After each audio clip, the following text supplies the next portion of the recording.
Second. And do you have the hub posts that I sent along, or should I drop them in the chat? I think dropping in the chat would be simpler. That we don't have to come up the screen. That'd be good. Well, I email them every week anyways, Mhm. so that um um No, I you see that. can have them, but it No, yeah. I'll just open up all of it in a different screen, then it's fine. Um, I but got it's okay. I'm pulling them up. I can drop no, them no, in I this. got it. I got it. It's open. Um, All right. Okay. okay. Okay. Well, so hello everybody. Ian, I don't think I've met you before. I'm Quan. Nice to meet you. Yeah, you're in Brandeis. Yes, and I lead the education meetups. Sometimes also new member. Oh wow. Okay, that's fantastic. So I'm Quan. I'm just new to the facilitating. John asked me to take over just this week just because he's doing conferencing. So if I don't sound as smooth as he does, just we'll go with it.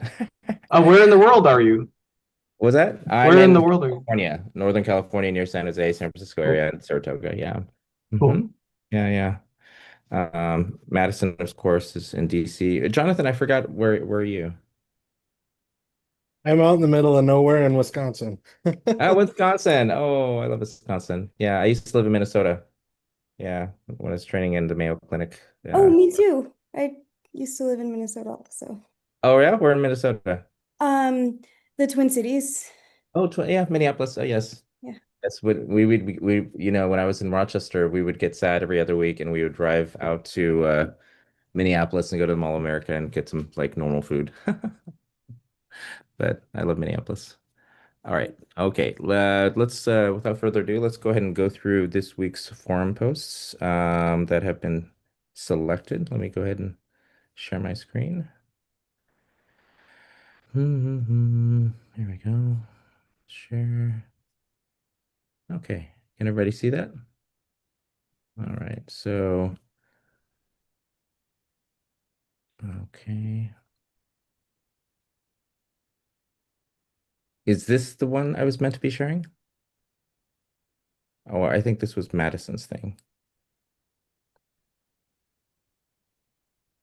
So I seem to remember opening it and okay. Hey, I'm planning to start a chapter in Kansas with a group of high schoolers. We just made prints for the Phoenix End, and we're wondering if there's any way we can just ship parts out. So Uh, we went over this last week. This is a question that we get a lot. I kind of I always respond in the same way that we don't have an inventory and that our recipients need um, you know, hands that are specified for them. But I had asked, there should be another post on this from Makers Making Change in the comments. And um, on the previous post that we just looked at. I think this is a common thing about So, there's sort of two sides to it, making hand as a digital literacy tool and learning about yeah. how the open source hardware works is one Yeah. side, and then So adapting it to someone's physiology is a separate challenge. yeah, so I mean I had responded in my initial comment that it was a great learning tool. Um, but couldn't necessarily be used for a recipient. And so I'd wanted to just go over the response from Makers Making Change because there are other options for um, devices that don't have to um, don't have to have a recipient in mind when they're made. I think the biggest use I've seen for this is there's been some forum calls for like startup maker spaces that want a touchstone, like something to show clients about the work they could do. And we've shipped off a bunch of like class projects that were not made for people, but that help with that conversation. It kind of makes sense. So it sounds like there's a lot of people who kind of are wanting to just make something and then have it be useful. Kind of that's the whole purpose of Enable. But I think the one of the wonderful things about Enable outside of just making a hand that could help somebody, kind of the way, you make a birdhouse and it helps a bird. Any all size fits for a birdhouse, right? But like the wonderful thing when you reach out to a person and they say that you get the videos and you get that kind of personal connection. So I understand the concept. Maybe we could just mass produce hands and it'll fit everybody, or mass produce an object, like I said, like a birdhouse or something very useful for people. But yeah, Sarah, that's a good point. Bringing up the idea there are places that you can send things people Um, can ship, but it's nice well, to have a personal connection. yeah, I Yeah. wanted to look at that comment from Makers Making Change because they included a link in the comment right there. Where is Yeah. there? Um, Oh, it's very interesting. This is really cool. Open source assistive technology beyond enable hardware is really a direction we're trying to push people into. Because Cool. often you start working on an upper limb prostheses, and then you realize after working with the client for a bit, what they need is a better designed doorknob. Yeah, that's true.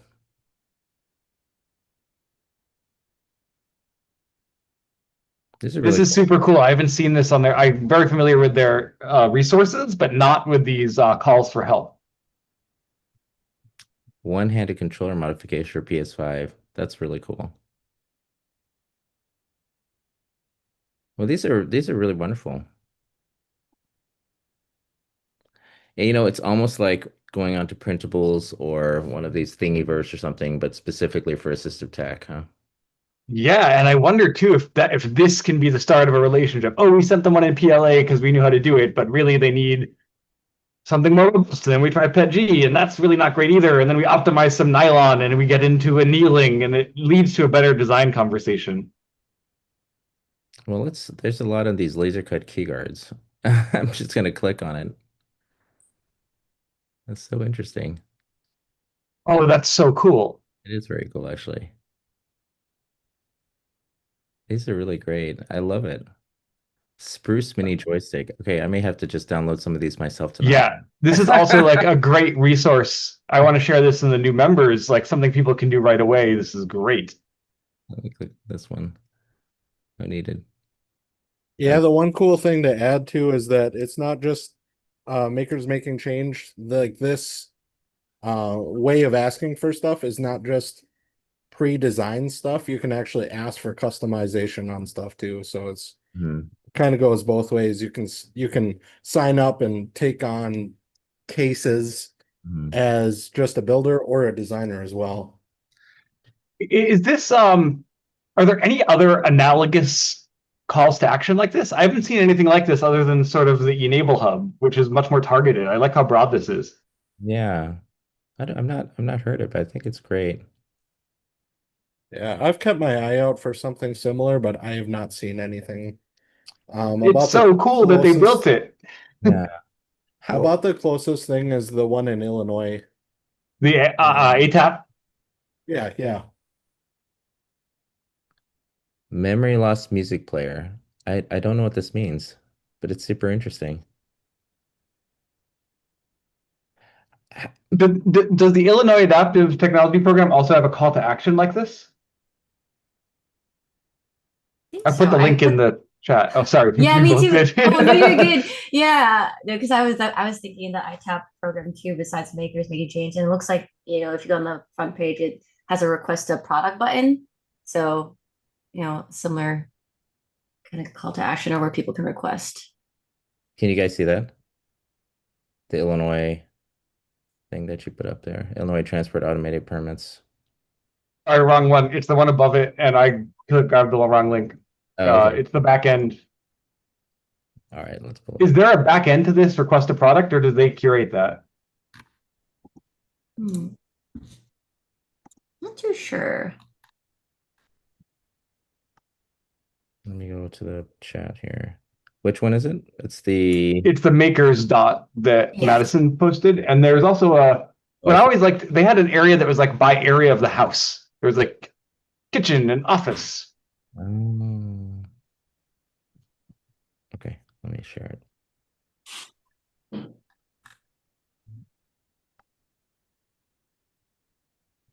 This is really cool. Wow, this adaptive PS5 controller, you can tell I'm obsessed. Switch activated pouring device. Very cool. How anybody on the call, how popular are these websites? Like, I'm interested in the makers Makers change. making change is pretty popular. Like we use it in some classes as rather than just going to Thingiverse for learning how to print something at your first hour or two, like go on there and make something more useful. But I haven't seen this call to action side of it. Mhm. That's pretty cool. Braille and tactile fingerboards. Okay, I like this one. Adjustable mirror for viewing inside pots on the stovetop. I guess if you're in a wheelchair, or if sitting in a chair or something, that's really nice. Well, this is really cool. This is really great. There are actually kind of a lot of people who would be interested in these kind of websites.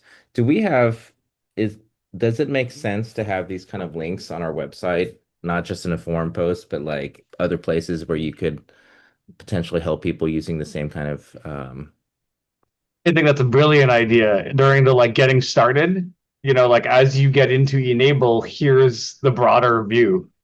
I think so. I think that might be something we should all discuss as a group. Like, does it make sense to have I mean, we're kind of an enabled hub, but really we're an assistive tech hub in a lot of ways, right? Yeah, This is for people who kind of want to help the world, and how can we do that? But it's also for people who need help, right? And so, and it would be nice if we were better than a Google search at finding this stuff. I don't know. So, totally. And that's also the hope for the next version of the NIH 3D Print Exchange prosthesis section. right. It was to develop the metadata schema around prostheses, but then eventually have it be open source assistive tech more broadly. I see. I see. Well, that's really cool, guys. I mean, I love it. I really do. All right, well, let's move on to our next thing. Let me stop sharing. Okay.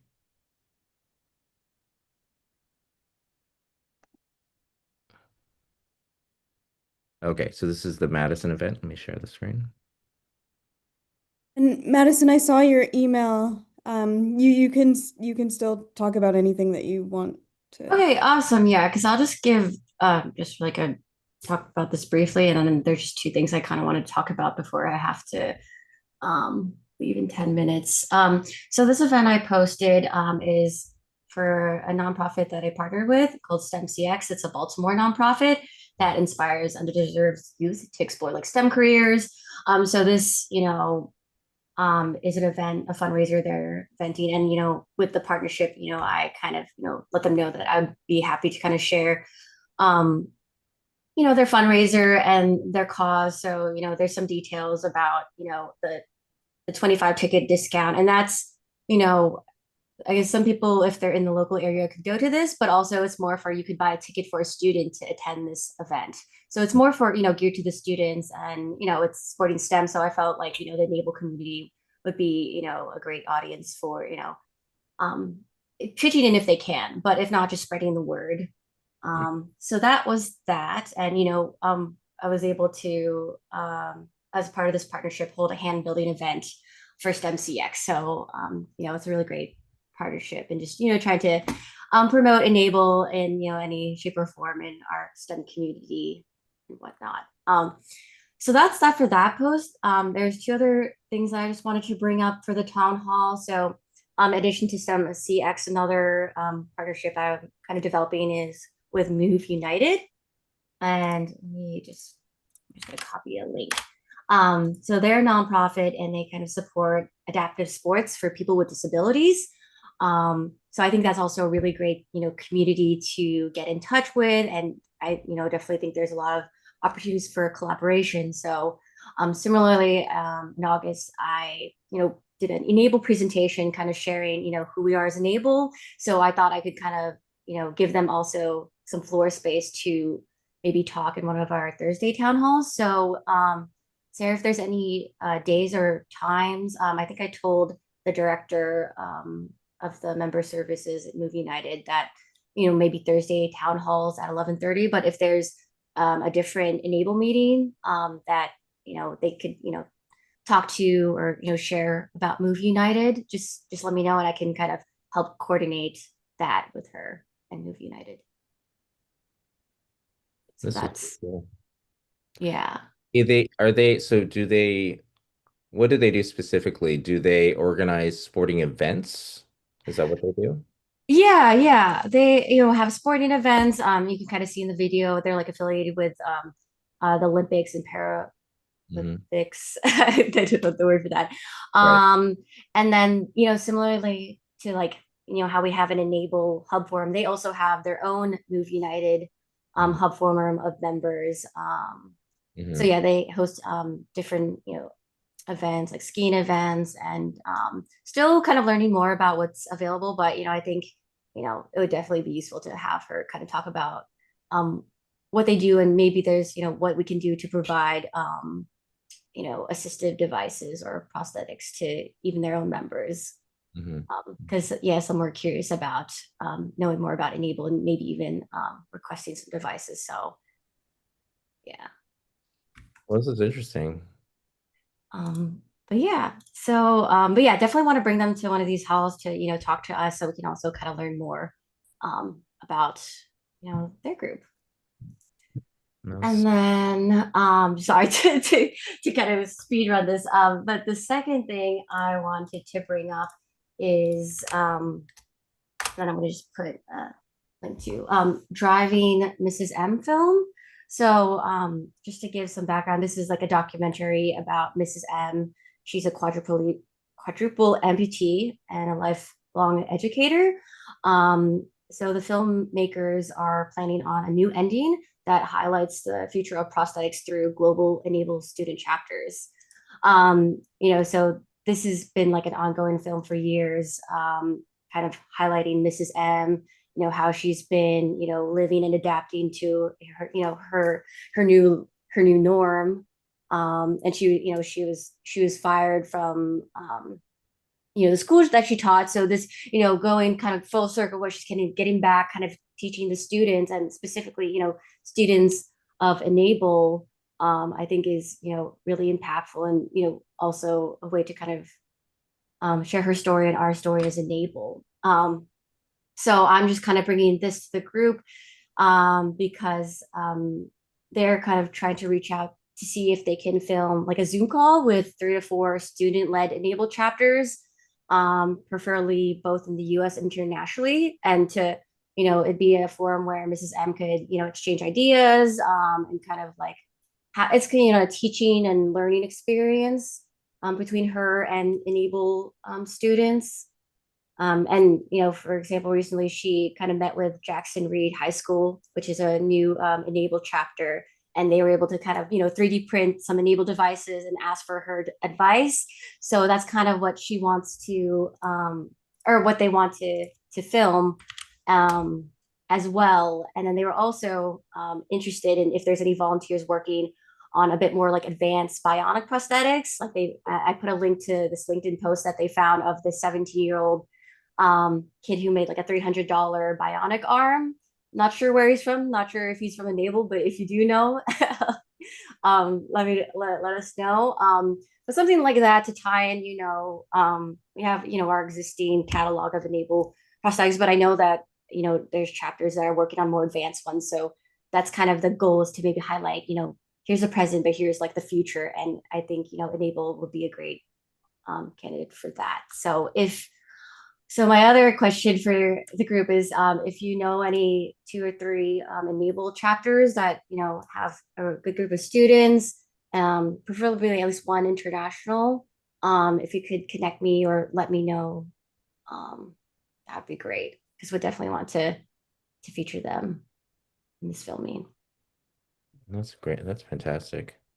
Yeah. What's the criteria for teams that they would want or for groups that they would want to talk to? Um, they're preferably maybe younger than college, Mhm. possibly, because she kind of started with uh like elementary. So but I know not maybe they might not be working on like bionic. So, they, even people like the 17-year-old working on the bionic arm. So, I think like high school, college at most, Mhm. chapters. That's really great. Yeah. Well, it's really great that other people are doing this work to highlight not only the people who are differently abled, but also the people working to help the differently abled. Um, none of us really do things like this for recognition, but I think it's important to give recognition.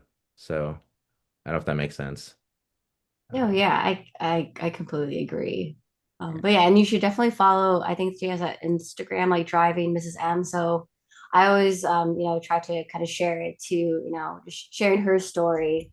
And she's also shared some stuff for Enable too. So it's, symbiotic relationship where we're just trying to kind of lift each other up and just, share all our stories. yeah. No, this is fantastic. Yeah. Great. Let me stop sharing here for a second. I think that was, and then I saw Ian, did you have something you wanted me to click on here?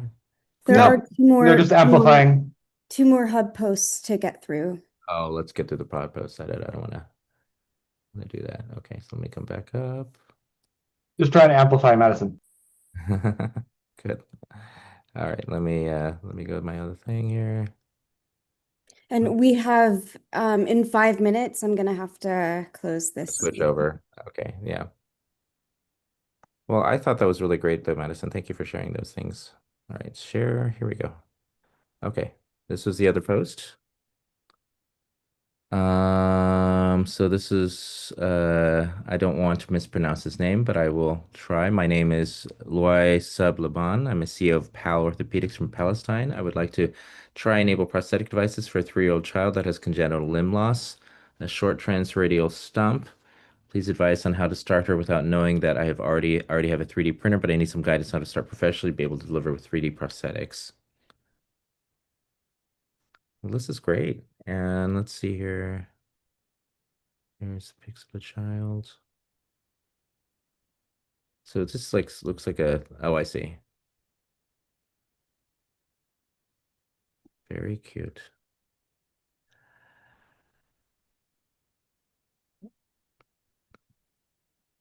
So this is kind of, I love this because what's interesting is he's from something called essentially Palestine Orthopedics, and he would like to try enable. So do we know what other sort of things that this company has done, or this group, Pal Orthopedics, I wonder? Um, I found one of their social media outlets, mhm, I think last night. mhm. It looks like they do a lot of lower limb stuff, so not a lot of upper limb devices that I saw. I see. And are their devices something that they develop generally on their own, like the lower limb stuff? Because we certainly don't do lower limb things. But Not that I'm not sure. yeah. Well, this is really A great. lot of their stuff, a Yeah. lot of their stuff in English, so it's a little bit tougher to navigate through. Oh, I see. I see. Okay. Well, I mean, this is kind of what Enable is about, right? To helping people. You just got a 3D printer. It looks like they're really wanting to try the Enable material. And here it is. Nadia reached out to her and says, and it's just please reach out to me and then we can help you. So I feel like I've seen Nadia's posts before. And look, and again, another example of the Enable community. If you have any problems with 3D Machine, you can connect me. Greetings from Indonesia.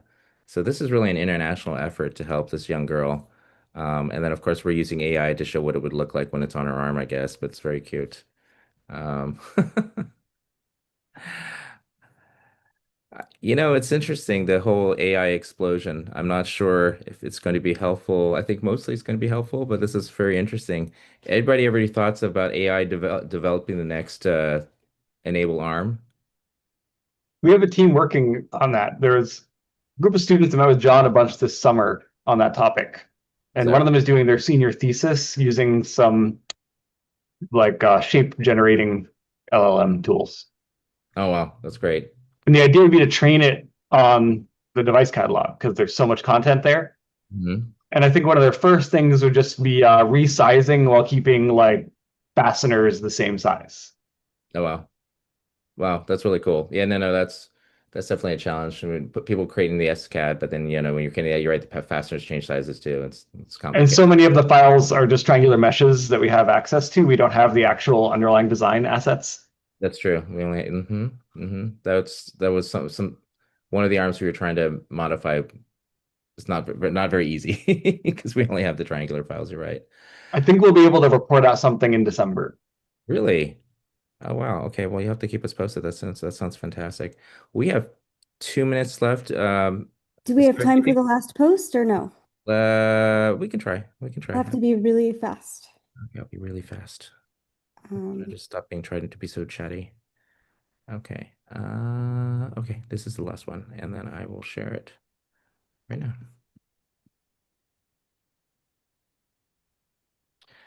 This one I kind of liked. This was a one where he's working on the kinetic hand, and this patient has lost fingers 2 to 5. This is actually not an uncommon thing where somebody will be missing just a handful of just a little bit of their hand or a whole part of the hand. And how do you accommodate for the fact they still maintain one of their thumbs? And so this guy has essentially made this patient apparently still has a thumb, but they're missing 2 to 5.